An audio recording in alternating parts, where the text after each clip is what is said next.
YouTube, BigH Trucking, coming to you from, where am I? I'm in Kentucky, exit 141 on I-75, going north. I've been a busy beaver, man. I have not stopped running for a week. I mean, non-stop. As soon as the break is up, I'm gone. Pre-plan after pre-plan. So I'm happy. I'm working my tail off. I'm working through the holiday. This holiday, the next holiday, and the next holiday after that, straight through.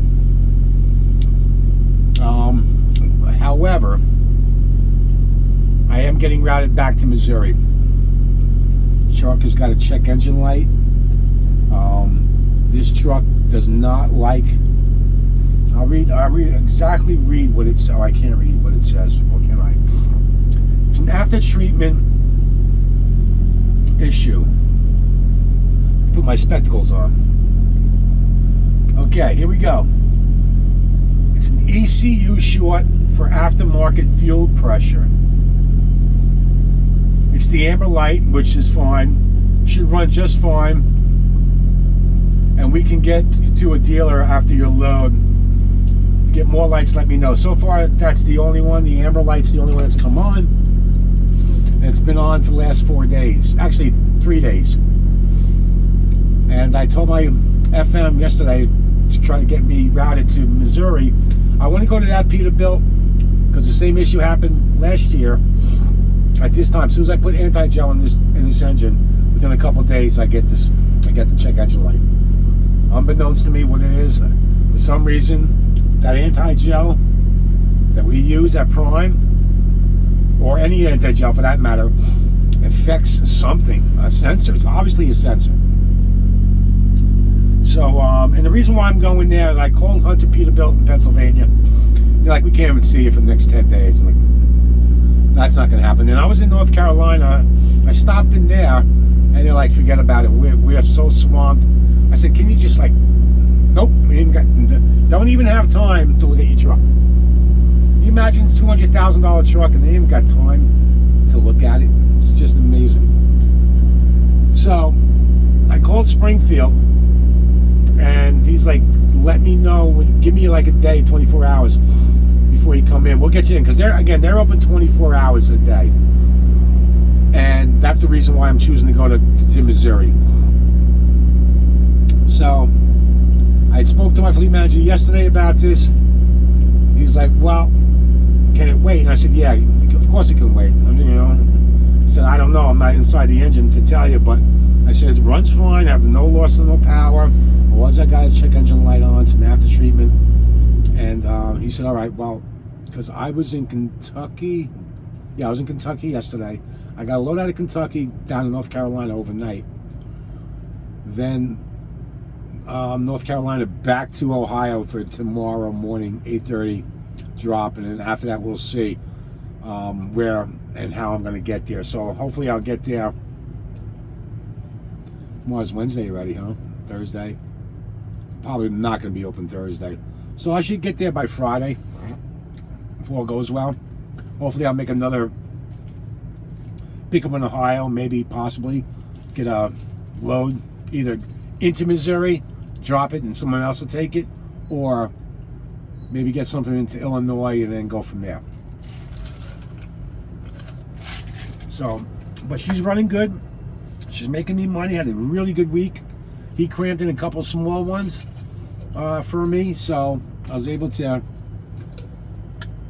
If you watch my previous video, I got a load that was actually to be delivered tonight at 11:30, but there was a 48-hour window. I tried doing it early, 72 hours. They kicked me out. I left the paperwork with the security. Thank God I came back that night, the next night, and they had it. And I was like, oh, thank God.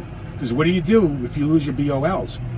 You know, when it happens, I've never asked that question. Never dawned on me to ask that question. Or who would I get in touch with? Because I reached out to the fleet manager, the night dispatcher, and I said, you know, we have a problem here. The girl never gave me back my my bills are waiting. What do we do? And he's like, pray. But I don't know what happens. Would I have to wait for the receiver the shipper, and have him fax a copy? If anybody knows, let me know, because I've never had that happen to me. But it happened, and like I said, luckily I went back the previous night and they were sitting right there waiting for me. So when I arrived, it was all good to go. So I was able to drop it 48 hours earlier. Got a load from the same place, took that to North Carolina to Kentucky, which happened yesterday. Now Kentucky to North Carolina this morning, and North Carolina back up to Ohio. So we're cruising and we're bruising and we're making some cash. So like I said, I'm staying out through Thanksgiving, Christmas, and New Year's, and anything that comes in between that. I don't know, whatever smaller holidays. I know there's like Martin Luther King Day or something like that in January. I forget what happens there. So I'm staying out till mid-January.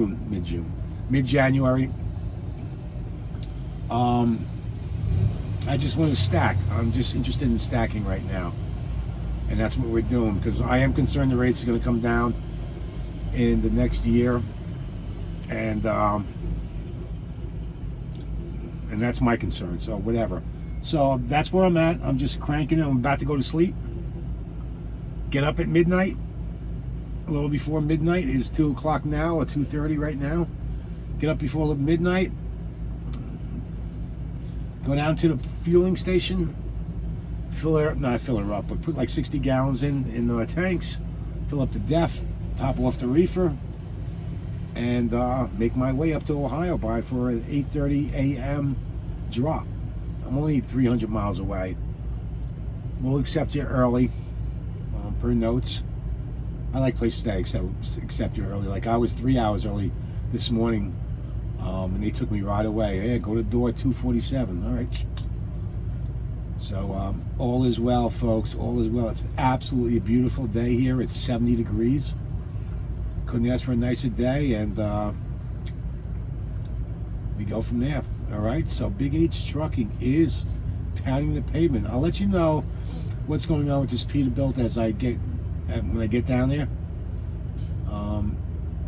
This is the third year in a row I threw a check engine light as soon as I put anti-gel in there. So I don't know. We'll see what happens with that. But I'm tired. I've been actually up since 9 o'clock last night. Took a shower, and this guy's struggling. I don't like these angled spots. They're the worst. I don't know why they did that. It's ridiculous. Save a little bit more room. I don't know. Anyway, I've been up since 9 o'clock, so I'm delirious. Actually caught a nice little nap at the receiver, 4-hour nap. That's how long it took him to unload my truck, count the pieces, and all that good stuff. So, but I'm done. I'm unwinding. Listen, if I don't speak with you guys, thanks for stopping by BigH Trucking. Have a great Thanksgiving. Eat, be merry, and enjoy the family. Until the next video, BigH is out.